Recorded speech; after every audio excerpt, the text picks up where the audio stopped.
Hey everyone, welcome back to Cashew Time, the Minecraft SMP where I build cool stuff. This time we're going to be making, among other things, a shulker farm.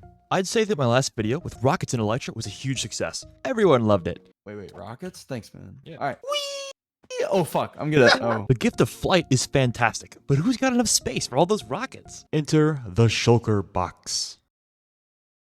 See, Minecraft is a game where your inventory is limited, so once you collect enough resources, you need somewhere to store them. That's where the classic containers we all love, like chests, and if you're a little freaky, barrels, come into play. But as you approach the endgame of Minecraft, there's one highly valuable storage item that dwarfs all else, and that's the shulker box. The shulker box is just built different. It can be picked up while items are still inside of it. It can also be put inside of actual chests, which effectively means that you'll be storing 27 times the amount of items in the same space. However, you need to kill lots of shulkers to get these things, and they're hard to reach. But as a shulker box enjoyer, I made it my primary goal to get a reliable source of these guys, and by the end, to make my first and greatest shulker farm. But before we get there were a few side quests to finish before I finished the main one. First off, I wanted to salvage the failure that I had in the last video in the Deep Dark. In a tragedy that was up there with Shakespeare's work, I had my first death in the world while trying to find a Swift Sneak book. So of course, I went back and was much more careful this time. A few hours in, I got so much Swift Sneak. I threw it on my boots and hit the gritty in a quick celebration, taking comfort in my ability to sneak around at Mach 3. Now for the next side quest. I knew that the upcoming 1.20 update was going to make getting netherite a lot harder with the smithing template, so I got that out of the way. It was really tedious and boring, so I won't go into detail. But now for a big one. I wanted to get a beacon. Beacons give passive potion effects when you're near them, so they're really helpful. But they're difficult to get. You have to get 3 wither skeleton skulls, spawn the wither, kill the wither, and finally make a platform for the beacon. Here's how all that went. I knew I would need wither skeleton skulls, but I didn't want to have the beacon be a one-off thing. I wanted a way to reliably get these skulls. Luckily for me, there's a way to farm them in another fortress, and I knew where one was. I started cleaning up the area to be sure I'd have enough space. I started the farm as soon as I could, and then I realized not that far in that I had built it in the wrong biome. So I found a better spot and started over. Shout out to ShulkerCraft for this helpful farm tutorial. You can find a link in the video description. The farm is pretty simple. You stop mobs that aren't wither skeletons from entering the kill chamber. This is done by adding stone walls so that magma cubes don't spawn, and then placing an iron golem in a box in the center. Normally everything would attack the golem, but the height of the repeaters make it so that only the wither skeletons can see the iron golem, and then tricks them into entering another portal. Next, I towered up on the nether roof and made the killing chamber. It's built at a perfect height so that the only blocks where mobs can spawn are on the farm directly below it. Now last of all, I had to make a portal link to the overworld where the skeletons would go through to reach the killing chamber. So of course, I found the correct spot in the overworld thousands of blocks away and pillared up again. The idea is that skeletons entering the farm enter one portal and eventually push each other into the other portal so that they end up in the killing chamber, kinda like a Travis Scott concert. And with that, the farm was finished. A quick test showed that all the wither skeletons were running to the portal just as intended. So they piled up, and because I had looting on my sword, they became a fantastic source of bones, coal, and most importantly, of wither skeleton skulls. Immediately, I rushed to spawn a wither for another star. But why bother fighting the wither when you can stun lock it and skip the fight entirely? I had gotten so many skulls from the farm that I killed 16 withers in around 5 minutes. So I returned home and built my first beacon, and so there passed an itty-bitty revolution in my Minecraft world. But before I created the great shulker farm you're hopefully here to see, I had to do some introspection. I let my mind wander as I took a bite out of Mother Nature's delicious body. Was this really a fun thing to do? Was it worth it, investing all this time into a project that many of my viewers might not understand? Is this farm really going to be the greatest shulker farm you've ever seen? But most importantly, where will I put it? Since I knew the farm would need a lot of space in the nether, it would need to be a good distance away from the other farms.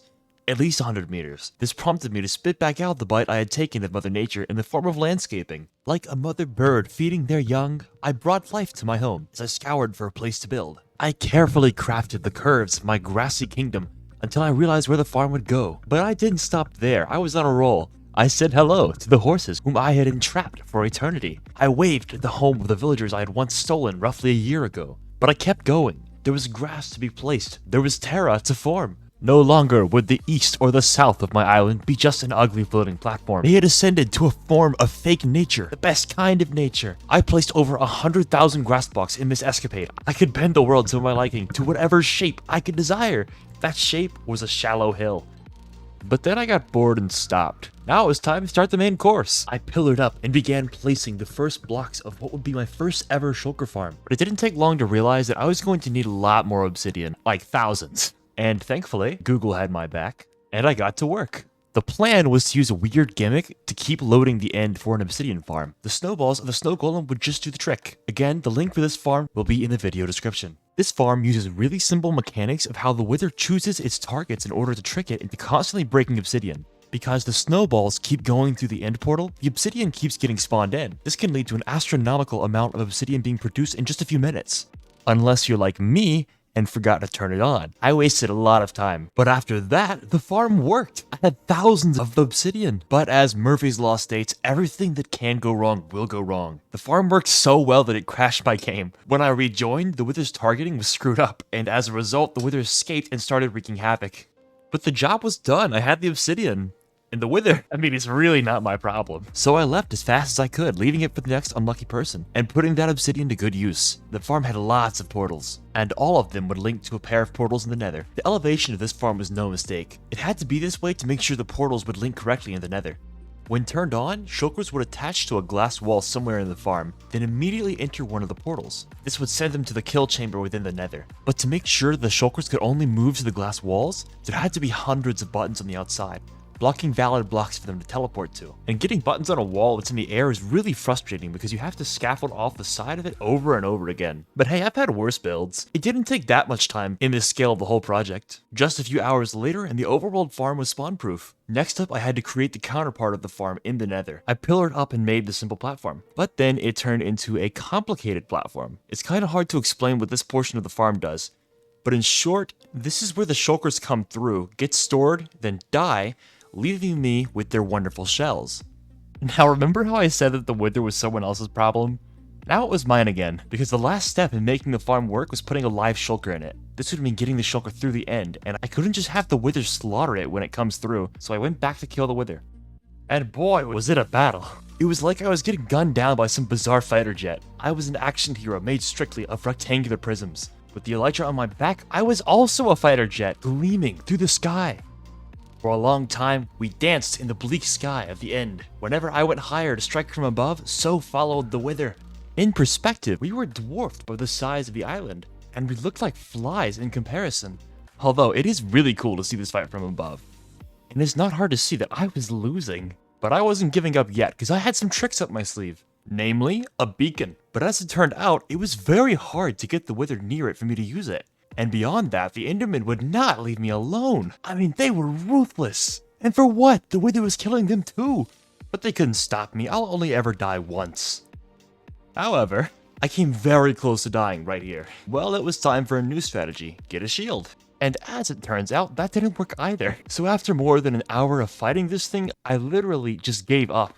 I just left. I would need to sneak the shulker past this thing because I was not going to kill it. In preparation, I made a railway to move the shulker I would get into the overworld.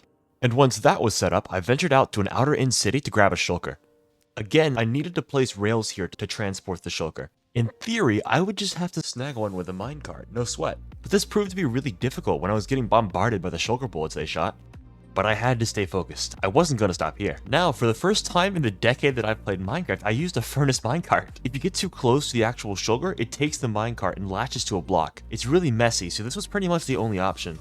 Now, the next few seconds really demonstrate just how awful moving this thing was.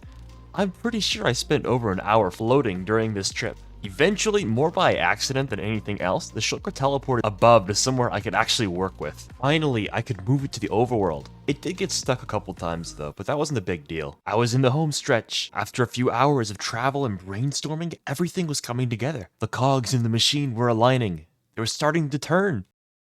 But then it killed itself! Why? Why would it do this? I had taken it so far. I was losing my mind. I had set up everything correctly, but I had managed to sneak past the wither, and it still didn't work. Admittedly, I was pretty angry in this moment, but that wouldn't stop me. Nothing could. Not anymore. I rushed back to the end city thousands of blocks away and got another shulker from the same spot. It proved equally challenging, but I was more determined this time. But as I brought the shulker back for a second attempt, it turned out to be worse than the first time. I spent way longer floating in the air, and honestly, this is one of the worst Minecraft projects I've had to work on. Also, every now and then, when I thought that it was getting a little easy, the wither would come back to remind me that I was wrong. Every now and then, I'd also find that the shulkers would kill themselves while attacking things. Overall, I'm just happy I can watch this footage rather than live through it, because it was one of the most infuriating sessions I've ever had. But eventually, I got the cart to go where it was supposed to, and the shulker actually made it to the portal.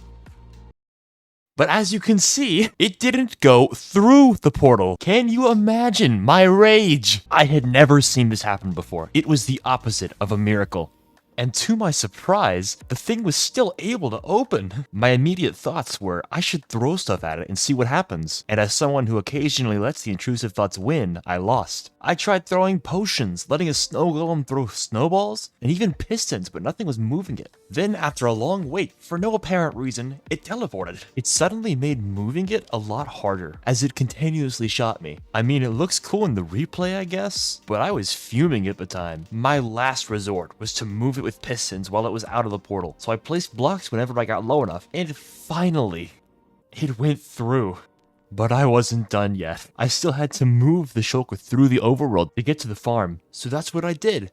Between bouts of levitation, I gradually moved this little nightmare towards the farm, across a railway that was hundreds of blocks long, which I had built a long time ago in preparation. Getting it on the tracks in the first place was the hardest part, but beyond that, it was kinda okay. A while later, it reached the farm. It sunk right into where it was supposed to go. But then, it teleported out onto the platform I had used to get it there. I broke the platform it was suspended on to get it to move somewhere else. And then it died! Can you believe it? I crossed the universe to get it here, and it dies right there. It was at this point that I decided I needed to take a break so that I didn't do a little bit of homicide.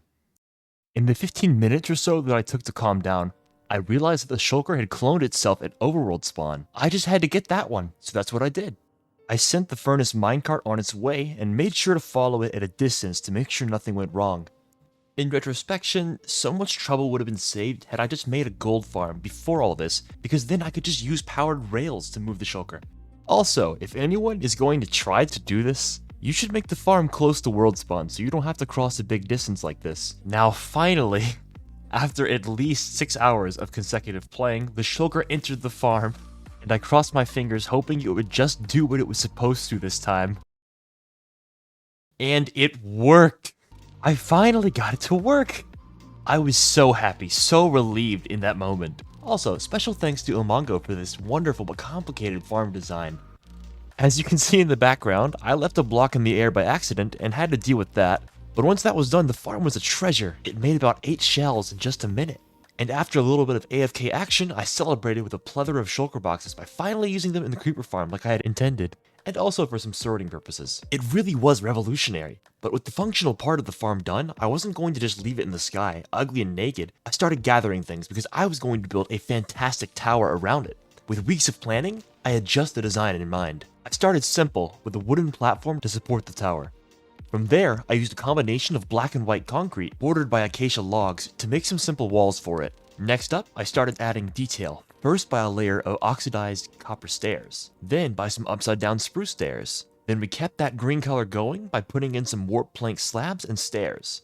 There were so many stairs. Next up, for a big step, after making an andesite X in the center, I started on the main walls of the tower. These made up a huge chunk of the blocks that I would be using. They were made of instone bricks with crimson stems to border them and add more detail. There were kind of 3 pillars on each of the 4 sides of the tower.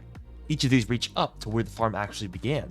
Now, despite being a math major, I learned that I actually couldn't count, and that I would need way more resources for this part. So I went back to the end to mine the endstone, and somehow forgot to film the last segments of my building that wall. No worries, because the next part looks really cool anyway. I built a nice smooth stone floor for the portal room, and even left a few holes in the floor so I could fly through the center to get to the top. From there, I started adding more walls, complete with purple block pillars. And no, that's not a misspeak, those purple blocks are called purple.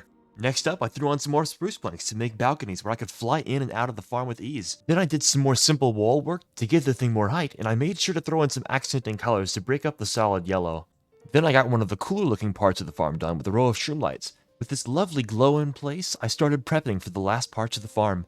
I flew way out into the world, going to the only red desert within the explored chunks. I would need a bit of red sand for some details. And here it was abundant. Just as abundant as the purple plants in the end, where I would get my bulk supply of chorus fruit to make them into purple. I also would need blue dye to make purple dye, so I brought some bone meal into a meadow biome and did this for about 30 minutes. I gathered all the blue flowers I could get.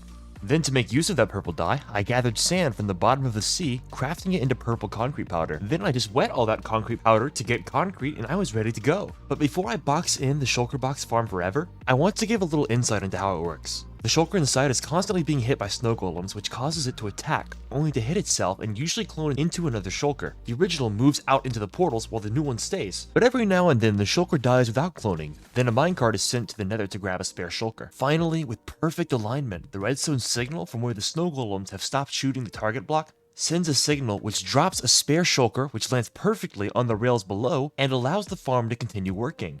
And to make it even better, the minecart which dropped that shulker is returned to the top of the farm. And that's how it works, folks. Now back to the coolest part of the tower. I added some lamps to the side of the tower suspended with red sandstone walls and then got to work bringing the farm upward again. It was really coming together. Then I started adding the pixel art I made of a shulker shell to all four sides of the farm, and then it was even more together. And that finally brings us to the last part of the farm, the giant shulker which would surround the actual farm. This was the most fun to look at and most resource intensive part of the tower, and it definitely took me a long time to finish. But with the end in sight, I rushed through so I could celebrate. And then all that was left was to put a lid on it. And to make a lid I did. I built that roof with excitement as I closed off the farm for it never to see the light of day again, but in the good way. And now, the revolution was here. It wasn't long before I had thousands of shulker shells, and now my storage will never be the same, and all thanks to this beautiful tower. The terrible adventures allowed me to make something wonderful. And so I'm posting this on May 19th, on the first anniversary of this Minecraft world that I've named Cashew Time. I hope for another fun year of creative farms and buildings, and I'm open to suggestions if people have some good ones. But anyway, thanks for sticking around. If you liked the video, like the video. If you didn't, I don't know how you got this far in. Feel free to leave a comment below or check out the video description for some of the farm designs I used. Thank you for watching, and I'll see you in the next one. Goodbye, gamers! Shout out to Shout out to Yeah. That's going with the intro of the video. Nuh-uh.